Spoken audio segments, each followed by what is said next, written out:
Bonjour, ça va? Aujourd'hui, nous allons continuer et terminer notre leçon sur les pronoms relatifs. Il y a certains pronoms relatifs qui font référence à des personnes, des choses, des idées qui sont très vagues. Regardez ces exemples. Je ne sais pas, pipe, elle veut. Tout, pipe, elle veut, c'est l'amour. Pipe, elle veut, c'est des enfants. En anglais, on dirait I don't know what she wants. What she wants are kids. C'est très vague, c'est très imprécis. Dans d'autres exemples, je ne sais pas, pipe est dans le sac. Tout pipe brille n'est pas l'or. Pipe est important, c'est de travailler. En anglais, on compléterait ces trous par les mots that or what. En français, on remplit cette fonction grammaticale très vague et imprécise par les mots ce qui ou ce que. Je ne sais pas ce qu'elle veut. Tout ce qu'elle veut, c'est l'amour. Ce qu'elle veut, c'est des enfants. Ce sont des enfants. Je ne sais pas ce qui est dans le sac. Tout ce qui brille n'est pas l'or. Ce qui est important, c'est de travailler.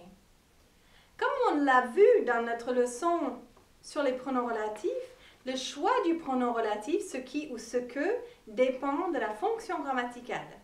Si c'est le sujet de la proposition relative, on choisit ce qui. Si c'est l'objet, on choisit ce que. Et si c'est l'objet de la préposition de, je vous laisse deviner. Regardez ces exemples. Je ne sais pas, pipe, elle a peur. Tout, pipe, elle a besoin, c'est de l'argent. Pipe, il a envie, c'est d'une voiture. N'oubliez pas, bien sûr, avoir peur de, avoir besoin de, avoir envie de, toutes sont des expressions verbales avec de.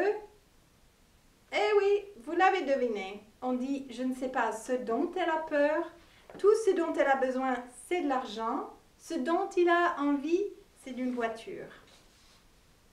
Par rapport au chemin que vous avez fait jusqu'ici, c'est simple, n'est-ce pas?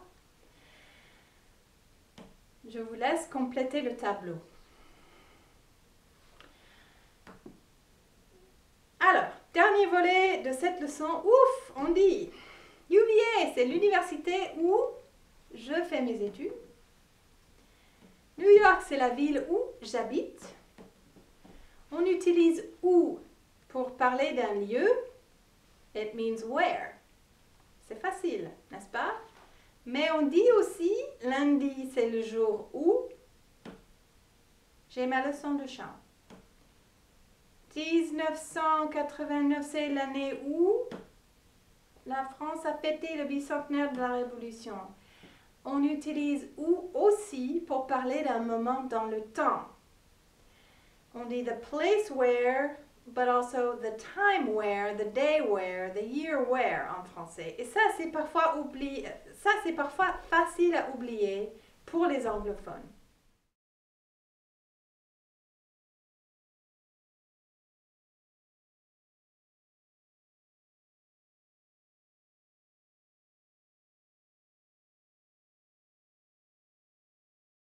Alors, je vous souhaite félicitations et bon courage avec les pronoms relatifs.